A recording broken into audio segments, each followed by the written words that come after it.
when you've done what you've done, people come calling for you and your services. Have you had any contact with anyone from USC? Here it is. I've only been on the set 3 times. You're already getting rid of me. No, Coach, we don't want you to leave us. We want you to stay here with us, man. Hey, don't do us like the last coach. Don't do us like the last coach. Listen, I love too much working with you guys, what I'm doing. I love watching my son play. I got another one coaching. So that's all I'm interested in doing right now. Well said. Well said. But I'll tell you what I think SC needs. When I took over here in '99, we had 5 straight losing seasons. Our players' self-image was in the tank. USC's players got to feel the same way. They know what the traditions are there, and they're not living up to them. So the first order of business is to build their self-esteem, their self-image, their confidence, their expectations. Yeah. Let's check in with our Trojans. Matt, we start with you. Why was this the right move? Well, first of all, I love what Bob just said because the traditions are there, but they're not living up to them. There's a sense of pride to play football at USC. They've lost that sense of pride. Those colors, what you wear, that stadium, the alumni, the tradition, all of that, the name that's on your chest, they have to wear that with pride, go out there and play like champions because they can be champions. 2 things that need to change, and I think will, is accountability. You create a championship culture with accountability, and Dante Williams has already come out this week and started changing some of the things that's been going on from the way the players are dressing at practice. The little things matter. So you change the accountability, coaches, players all hold each other accountable. That's what equals success. And then the second thing is just recruiting. They have to recruit Southern California. Pete Carroll owned Southern California. There were no coaches, Coach Stoops, everybody was not coming in to Southern California and plucking away those players. We've seen too many great players from that area go to Clemson, Alabama, Ohio State, because what do they want to do? They want to play for national championships, and they want to go to the NFL. That's not happening at USC. That needs to change. You talked about recruiting. The last coach that USC had that was also the recruiting advantage himself was Pete Carroll, right? No other coach has been able to say that. I want to take it a step further because I do believe there is a coach out there that can help restore USC to its greatness. I believe Deion Sanders can be that person. That can be that person.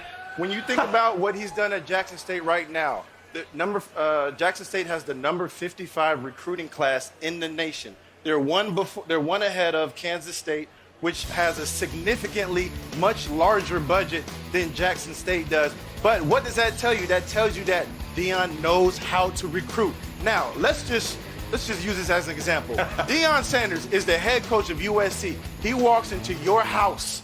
He walks into your house and says, Matt, I want you to come play and be the starting quarterback at USC. What you gonna say?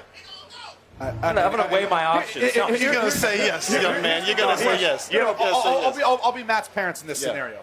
What makes you qualified? You've got 9 total games at an FCS program as a head coach. What makes him qualified in your mind? So when you think about Deion Sanders and what he embodies, and by the way, what he's been able to do, right? One of the things that I've always prided is that when I've been able to work with coaches who actually played the game, like they actually played the game, those are the coaches where I played the best. Todd McNair was my running back at coach at USC. I give him a ton of credit for helping me win the Heisman Trophy because he changed my mindset of taking me more towards an attacking style player, right? So what I'm saying is for Deion Sanders, when he walks into the room, it's more relatable. He's relatable, but also the players are going to trust him because he's done it, he's lived it, he's been there before. And so they can trust his eyes, they can trust what he's saying is true, right? To me, those are the kind of coaches that I want to play for, the ones who have been there before, they've been a part of a championship culture, and they know what, they know what to do. I'm with you on that. I just think, again, he has to get over the part of the coaching portion. There's no doubt he can recruit anyone. He's a head coach and he's entertaining. I get that. 9 games, though. That's it, at a lower level. So we'll see where it goes. Here's what I see, though. Because, first off, as a Notre Dame alum, I'd say, what was wrong with Clay Helton? You could keep him around a little bit more. I think we were enjoying him there in South Bend. But in all seriousness, what they've been missing is the big men up front. Yes. They've always had skill. Now, maybe not to your two's level of what you did, but I'm saying when you think about guys like Mike Patterson, Kenichi Odesi, Sean Cody, all these big guys up front, they don't have that anymore. 22 players between 2001 and 2011 were drafted on the O-line, D-line. I'm not even counting outside. How do you get those players? How do you get them? You got to be able to recruit. But Pete did it back then. The last 10 years, they haven't been able to get them. They haven't been able to find them. That's one issue. And the last issue is development. Right now on current NFL rosters, USC is not in the top 20 of players on NFL rosters. They're behind teams like UCLA. I know you hate hearing that. Yep. Stanford, Iowa, they all have more players right now on rosters. It's not just about recruiting. It's the ability to develop those. It starts with recruiting, though. It starts. It's not about it, but it starts with recruiting. But then they've got to develop and get them to the next level, win championships. And the interim Dante is a magnificent recruiter. Oh, by the way, keep your eye on him. Let's carry on this conversation as we welcome in our insider, Bruce Feldman, for Championship Insider, sponsored by Allstate. Bruce, it is one of the most sought-after jobs in the game. What are you hearing on the search at USC?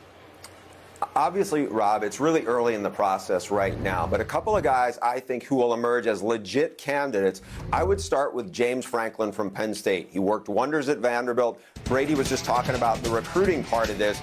James Franklin really re-energized Penn State. They have one of the top recruiting classes in the country right now. Keep in mind, he has a really good job, but there's way more talent a 2-hour drive from USC than there is from Happy Valley. Also, there's no Ohio State in the Pac-12 South. The other guy I would say to keep an eye on is Iowa State's Matt Campbell. Look, he's got them a top 10 program. That's the highest they've ever been. But can he take Iowa State higher than it is right now? That's a big question.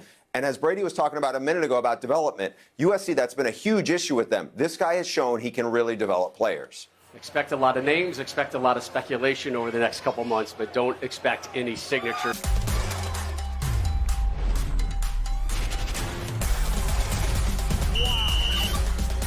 That's incredible.